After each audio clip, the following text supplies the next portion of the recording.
అదే RTV app వార్తల్ని క్షణాల్లో చదివే అవకాశం ఉంటుంది. ఒక న్యూస్ పేపర్, ఒక టెలివిజన్ ఛానల్ మీ చేతుల్లో ఎప్పుడూ ఉంటాయి. ఈ పత్రికా విలేకరుల సమావేశం నేను ఈరోజు కొంతమంది పెళ్ళిళ్ళు అదేవిధంగా కొన్ని పరామర్శలు కాబట్టి మేమందరం కలిసి తిరుగుతున్న సందర్భంలో మీతో మాట్లాడి వెళ్దాం అనుకున్నాం.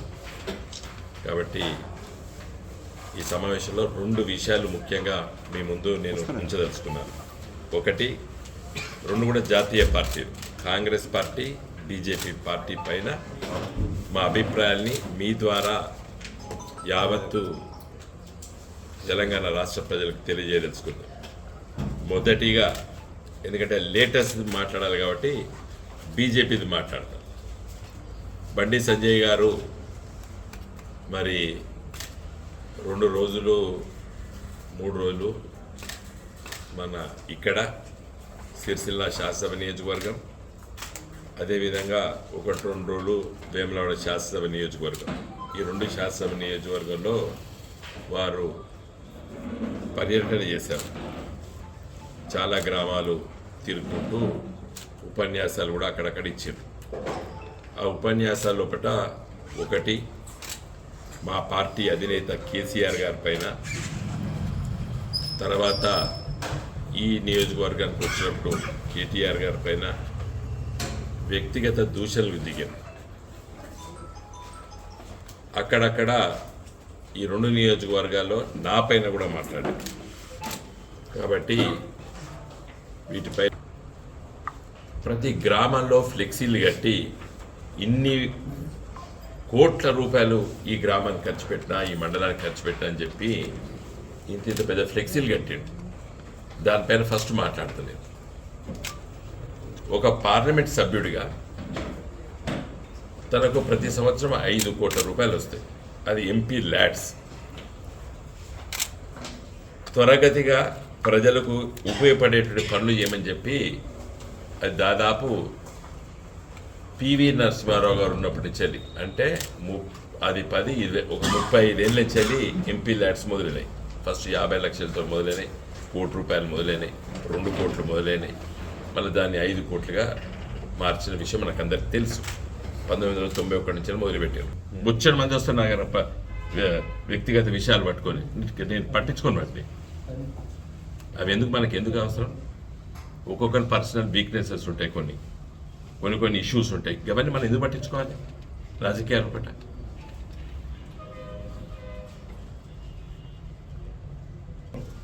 ఉన్నప్పుడు ముఖ్యమంత్రి ఉన్నప్పుడు ఇచ్చారు 2006లో. అది ఆయన ఎంపీ ఉండే, పొన్న ప్రభాకర్ ఎంపీ ఉన్నప్పుడు ఇట్లాంటి మాట్లాడు మన అసెంబ్లీలో మాట్లాడతాడు. నాకేం సంబంధం? మా తమ్ముడు మల్టీప్లెక్స్, ఆర్టీసీ, తర్వాత ఈరోజు ఆర్టీసీకి ప్రతి నెల ఖచ్చితంగా కిరాయి కట్టేది ఒకటే రాష్ట్రంలో, కరీంనగర్ మల్టీప్లెక్స్. ప్రతి నెల దాని కిరాయి కట్టేది మొత్తం రాష్ట్రంలో. సమైక్య ఆంధ్రప్రదేశ్లో ఏపీఎస్ ఆర్టీసీ ఇచ్చిన లీజులు ఇచ్చినటువంటి ల్యాండ్ ఒకట ఎగ్జాక్ట్ ప్రతి నెల 1వ తారీఖు నాడు దాన్ని రెంట్ కట్టేటోడు కరీంనగర్ మల్టీప్లెక్స్. అని పొన్న ప్రభాకర్ మాట, నువ్వు అప్పుడు కరీంనగర్ ఎంపీవి, మీ ముఖ్యమంత్రి వైఎస్ రాజశేఖర్ ఇచ్చాడు, అది కూడా కేసీఆర్ ఇచ్చినట్టు. అంటే ఏం మాట్లాడేవి? 20 ఏళ్ళ కాంటే నడుస్తుంది అది. నా మీద ఎవడే మాట్లాడాడు చెప్తున్నా. ఎందుకంటే ఇంకోటి చెప్పాడు, ఏదో అధికారంలో ప్రగతి పనులు పిలుచుకొని మాట్లాడతాడు. మరి నేను ఉన్నది ప్లానింగ్ బోర్డు వైస్ చైర్మన్, ముఖ్యమంత్రి గారు పక్కకు కూర్చుంటే అధికారులు వస్తారు, మాట్లాడకపోతే ఏం చేస్తాను? పైరవీలు చేస్తే తప్పు. ఒక అధికారిని, ఐఏఎస్ అధికారి, రాష్ట్రంలో ఐఏఎస్ అధికారి ఉన్నారు కదా, ఒక్కటి అడుగు. వాళ్ళు నాకు రెస్పెక్ట్ ఇస్తారు, నేను వాళ్ళకి రెస్పెక్ట్ ఇస్తాను. వాళ్ళు పని చేయడం ఉంటే నేను కరెక్ట్ గట్టిగా అడుగుతా. Planning board vice chairman. ఇలా రాష్ట్ర ప్రభుత్వంలో చాలా పాలసీస్ తీసుకునే సందర్భంలో కేసీఆర్ గారు పక్క కూర్చోవాలి. వైస్ చైర్మన్గా నేను కూర్చున్నా, చాలా ఇష్యూస్ మాట్లాడుకున్నాం. ఇలా మీరు బండి సంజయ్ ఎంపీ ఉన్నప్పుడే నేను ఢిల్లీకి చాలా సందర్భాల్లో పోయాను, ప్లానింగ్ బోర్డు దగ్గర పోయాను, ప్రధానమంత్రి కార్యాలయం పోయాను, చాలా ఇష్యూస్ మాట్లాడుకున్నాం, చాలా ఇష్యూస్ లోపల పనులు చేయించినాం, అధికారులతో పోయాను, రిజర్వ్ బ్యాంక్ దగ్గర పోయాను, పవర్ ఫైనాన్స్ కార్పొరేషన్ దగ్గర పోయాను. ఈ సబ్స్టేషన్లు 400 kV సబ్స్టేషన్లు 6 ఉండే తెలంగాణ రాకముందు. తెలంగాణ వచ్చినప్పుడు 6 ఉండే, ఇవాళ 25 అయినాయి 400 kV సబ్స్టేషన్స్. దానికోసం ఎలక్ట్రిసిటీ డిపార్ట్మెంట్ దగ్గర పోయినాం, రెగ్యులేటరీ అథారిటీ దగ్గర పోయినాం. మరి పనినప్పుడు పని చేయకపోతే ఏం చేస్తారు? ఇవన్నీ రోజు మతోన్మాద రాజకీయాలు మాట్లాడుతున్నా, లేకపోతే మిగతా రాజకీయాలు? ఇప్పుడు రాజకీయాలైనా ఒక ఉన్నప్పుడు మనం పని చేయాలి. ఒక పార్లమెంట్ సభ్యుడికి ఎంత పని చేయాలి, ఎంత గొప్పగా పని చేయాలి. అయితే కావు పనులు. నన్ను అంటాడు టిప్పర్ లోడ్ ఉత్తరాలు రాసేయండు, తాటని మట్టి తెలియదు. మరి ఎంపీ ఉన్నది రాయడానికి, ఉత్తరాలు రాయడానికేనా? పనులు పర్సు చేయడానికే? మట్టి తీయడానికి ఉంటాడా ఎంపీ? నేను రాసిన ఉత్తరాలు ఎవరు రాయలేదు, కరెక్టే. ఆన్ రికార్డ్ పెట్టిన, ఎన్నో విషయాలు పెట్టిన అనేది చాలా ముఖ్యమైన విషయం. వారు మాట్లాడేటప్పుడు ఏం మాట్లాడినరు? వారు అన్ని విషయాలు కూడా మాట్లాడిందంతా కూడా వారు మాట్లాడింది ఏం మాట్లాడినంటే జాతీయ ఉపాధి హామీ పథకం, మీ గ్రామంలో ఇన్ని కోట్లు ఖర్చు పెట్టాం. హరితహారం, దీనికి ఇంత ఖర్చు పెట్టాం. అంగన్వాడీ, దానికి ఇంత ఖర్చు పెట్టాం. అవి రాసింది. అక్కడక్కడ ప్రధానమంత్రి సడక్ యోజన అవి రాసింది. ఒక పార్లమెంట్ సభ్యుడిగా నేను 10 ఏళ్ళు పనిచేసిన, వారు 5 ఏళ్ళు పనిచేశారు. ఇవన్నీ కూడా నేను పార్లమెంట్ ఎంపీ కాకముందు, నువ్వు కాకముందు, ఎవరు కాకముందు ఈ పథకాలన్నీ కూడా వస్తున్నాయి. ముఖ్యంగా జాతీయ ఉపాధి హామీ పథకం 20 సంవత్సరాల నుంచి వస్తున్నది. అది సోనియా గాంధీ గారు నేషనల్ అడ్వైజరీ కౌన్సిల్ చైర్మన్గా ఉంటూ పార్లమెంట్ ఒక చట్టం తీసుకొచ్చేసి అదనంగా పని దినాలు గ్రామీణ ప్రాంతాల్లో పట్ల పేద వర్గాలకి అదనంగా 100 రోజులు పని ఇప్పించాలని చెప్పి ఒక చట్టం తీసుకొచ్చి అది 100 రోజుల పని దినాలనే పథకం ఉన్నది. ఏ గ్రామం పోయినా జాబ్ కార్డు ఉన్నోళ్ళు వాళ్ళకందరికీ తెలుసు ఏంది ఇది 20 ఏళ్ళ నుంచి వస్తున్నది అని తెలుసు. బండి సంజయ్ గారు చెప్తే నవ్వుతాను వాళ్ళు. ఇది నువ్వు ఇచ్చుడేంది, అది మా హక్కు, అది వాళ్ళ హక్కు, అది ఎవడిచ్చేది లేదు. అది చట్టం. Mahatma Gandhi national rural employment guarantee act. ఆ చట్టం పార్లమెంట్లో పెట్టినప్పుడు 2005లో నేను మాట్లాడినా. నా తర్వాత పురంధేశ్వరి గారు, ఇప్పుడు బీజేపీ ఆంధ్రప్రదేశ్ అధ్యక్షురాలు, అప్పుడు ఆమె కాంగ్రెస్ నుండే నా పక్క కూర్చుని ఉండే. నేను మాట్లాడుతున్న వారికి అవకాశం వచ్చింది, వారు మాట్లాడారు. నేను దానికి చాలా స్పష్టంగా చెప్పిన, నేను విద్యార్థి రాజకీయాలు ఉన్నప్పుడు ఒక 30-40 ఏళ్ల క్రితం విద్యా హక్కును ప్రాథమిక హక్కుకు మార్చాలి, పని హక్కుని కల్పించాలని చెప్పి మేము ప్లే కార్డ్స్ పట్టుకుని ధర్నాలు చెందాం. 70 సంవత్సరాలు రేపు అడుగు పెడుతున్నారు. అందుకు మనం అందరం కూడా వారికి శుభాకాంక్షలు తెలియజేస్తూ నిండా 100 ఏళ్ళు అంటే ని అభివృద్ధి చేయడానికి వారు ముందుకెళ్ళాలని చెప్పి సిరిసిల్లలో ఉన్నటువంటి రాజన్న సిరిసిల్ల జిల్లా పార్టీ మొత్తం కూడా ఇప్పుడు తీర్మానం చేస్తున్నాం. అది మొదటిగా మీ ద్వారా యావత్తు ప్రపంచానికి తెలియజేస్తున్నాం.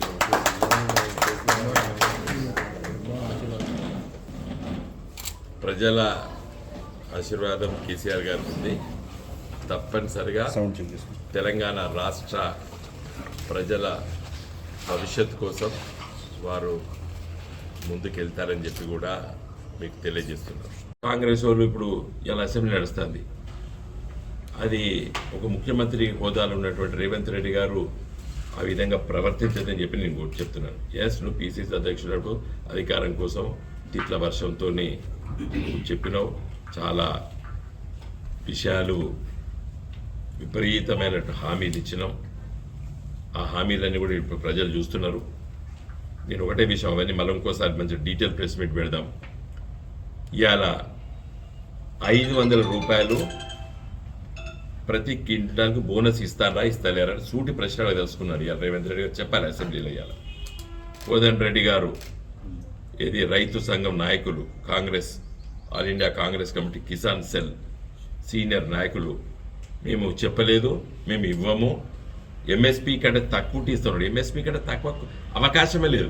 వడ్లు ఎంఎస్పీ కంటే తక్కువ కొనే అవకాశమే లేదు. మినిమం ఎంఎస్పీతో కొంటున్నాం మనం, దానికి అదనంగా మీరు 500 రూపాయలు ఇస్తా అన్నారు. కాబట్టి ఇప్పుడు ఇంకా వరి నాట్లు అయిపోయినాయి, ఇప్పుడే ఎదుగుతుంది, పొట్టకు వస్తుంది, పొట్టకు వచ్చిన తర్వాత ఈంతది వరి, తర్వాత కోతలకు వస్తాయి. మార్చ్ చివరి నుంచి స్టార్ట్ అవుతాయి కోతలు, ఏప్రిల్ మాసంలో కోతలు, మేలో కూడా ఉంటాయి, మిడ్ మే వరకు ఉంటాయి. కాబట్టి మేమందరం కూడా రైతాంగానికి మేము అండగా నిలబడతాము. ప్రతి క్వింటాల్కి 500 రూపాయలు బోనస్ ఇచ్చేదాకా విశ్రమించము. ఎంఎస్పీ కంటే తక్కువ ఎవ్వడు వడ్లు అమ్ముతలేడు, ఎక్కడ కూడా ఎంఎస్పీ కంటే తక్కువ వడ్లు అమ్ముతలేడు. కోదండరెడ్డి గారు సీనియర్ కాంగ్రెస్ నాయకుడు, ఆయన ఎట్లా మాట్లాడో నాకు అర్థం కాలేదు. ఎంఎస్పీ కంటే ఎక్కడ కూడా ఒక్క దోషుడు కూడా తక్కువగా అమ్మం, ఎంఎస్పీకే ఉంటారు తెలంగాణలో. ఎంఎస్పీకి అదనంగా 500 రూపాయలు మీరు ఇవ్వాలి. దానికోసం మేము రైతులు వెంబడి ఉంటాము. ఇప్పటి నుండి మేమందరం కూడా సన్నద్ధమవుతున్నాం, ఆ విధంగా ఉంటామని తెలియజేస్తూ, చివరిగా ఈ వచ్చేటువంటి పార్లమెంట్ ఎన్నికల్లో మా పార్టీ మేము గట్టిగా ప్రజల దగ్గరికి వెళ్తాం. కాంగ్రెస్ పార్టీ చేసినటువంటి వాగ్దానాలన్నీ కూడా ఒక్కటి కూడా అమలు అయితలేదు.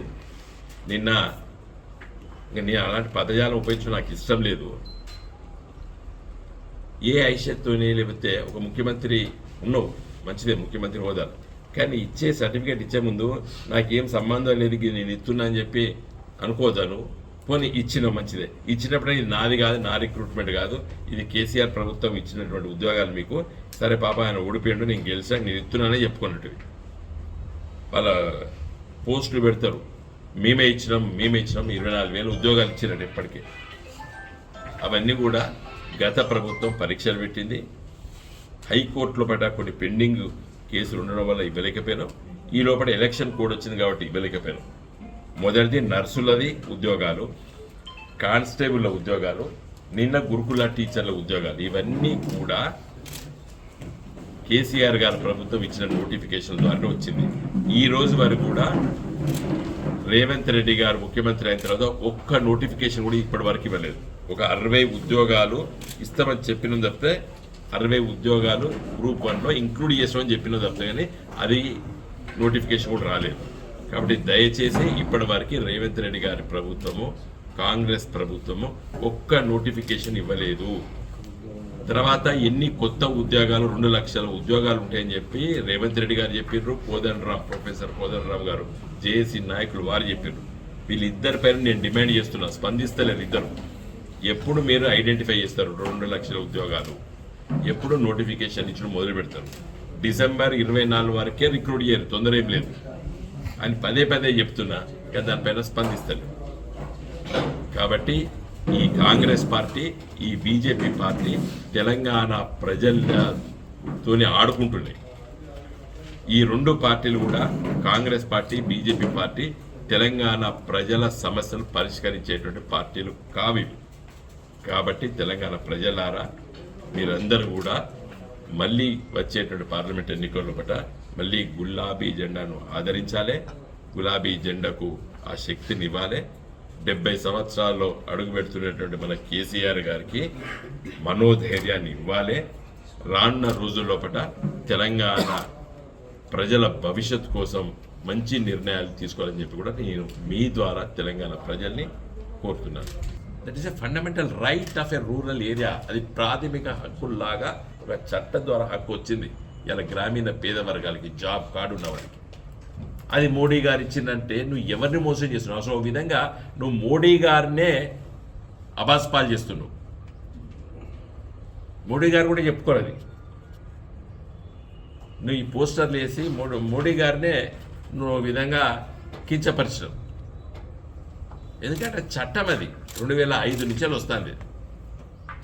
పెద్ద పోస్టర్లు వేసుకొని నేను తీసుకొచ్చినా అంటే ఏంది అది?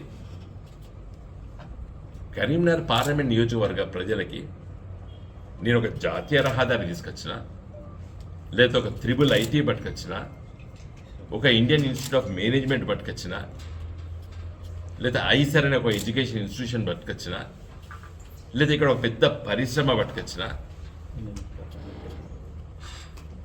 ఇక్కడ మన సిరిసిల్ల లోపట మన చేనేత కార్మిక వర్గం వేలాది మంది ఉంటారు.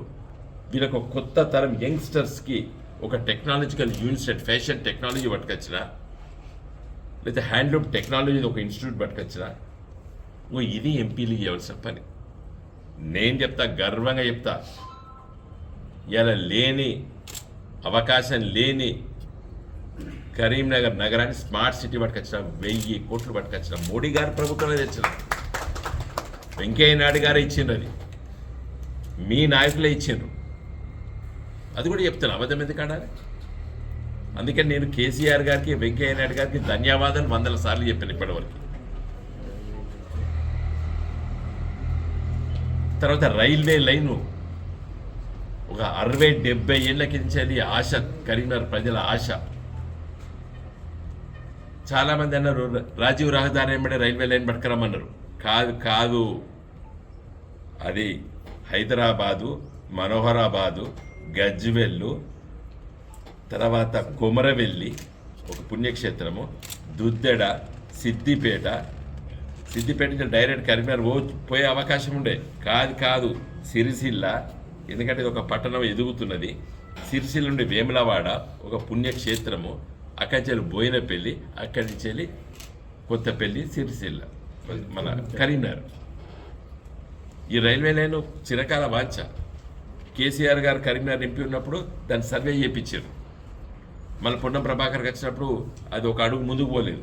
మళ్ళీ నేను ఎంపీ అయిన తర్వాత దాన్ని కష్టపడి కేసీఆర్ గారు అనుమతి తీసుకొని భూసేకరణ రాష్ట్ర ప్రభుత్వాన్ని ఒప్పించి 1/3 దాని ఖర్చు కూడా రాష్ట్ర ప్రభుత్వం ఇస్తుందని చెప్పి కేసీఆర్ గారితో లేఖ తీసుకుపోయి, ఆఖరికి 5 సంవత్సరాలు నష్టం వస్తే కూడా మేము డబ్బులు ఇస్తామని చెప్పి కేసీఆర్ గారు ముఖ్యమంత్రి గారితో లేఖ రాపించి దాన్ని శాంక్షన్ చేపించి ఇలా సిద్దిపేట వరకు పనులైనాయి. ఇలా సిరిసిల్లకు పనులు మొదలైనవి. రేపు మిడ్ మానేర్ మీద ఒక గొప్ప వంతెన వేములవాడ, బోయినపల్లి, కరీంనగర్కి వెళ్తుంది. ఇది చెప్పాలి ఒక ఎంపీని తీసుకొచ్చడానికి. ఒక జాతీయ రహదారులు ఎవ్వడు అడగలేదు. ఏది ఎల్కతుర్తి, హుస్నాబాదు, సిద్దిపేట, మెదకు, పిట్లం, నా సొంత ఆడ పెద్ద ట్రాఫిక్ కూడా ఉండదు, కానీ అది ఫ్యూచర్గా డెవలప్ అయ్యేటువంటి ప్రాంతం అని చెప్పి రిక్వెస్ట్ చేస్తే శాంక్షన్ అయింది. నాకంటే ముందు ఎంపీ పొన్నం ప్రభాకర్ గారు ఆయన ఒక ప్రతిపాదన చేశాడు, జగిత్యాల, కరీంనగర్, వరంగల్. తర్వాత నేను ఎంపీ అయినా దాన్ని ఎంబడబడ్డ దాని జాతీయ రహదారి నెంబర్ తీసుకొచ్చిన 563. భూసేకరణ చేయించాం. ఇవాళ పనులు వేగవంతమవుతున్నాయి. మళ్ళీ కొత్త ప్రతిపాదన నా ఆలోచనతోని కరీంనగర్, వేములవాడ, సిరిసిల్ల, కామారెడ్డి, పిట్లం, నాందేడ్ ఇదొకటి ఇన్ ప్రిన్సిపల్ యాక్సెప్ట్ చేయించిన. తర్వాత కరీంనగర్, సల్లూరు, వేనువంక, జమ్మికుంట, టేకుమట్ల, భూపాలపల్లి, సీరొంచ అదొక ఆలోచన చేసినాం. మరిన్ని వీడియోస్ కోసం ఛానల్ ని సబ్స్క్రైబ్ చేయండి. లేటెస్ట్ అప్డేట్స్ కోసం వాట్సాప్ ఛానల్ ని ఫాలో చేయండి. అండ్ లింక్ డిస్క్రిప్షన్ లో ఉంది.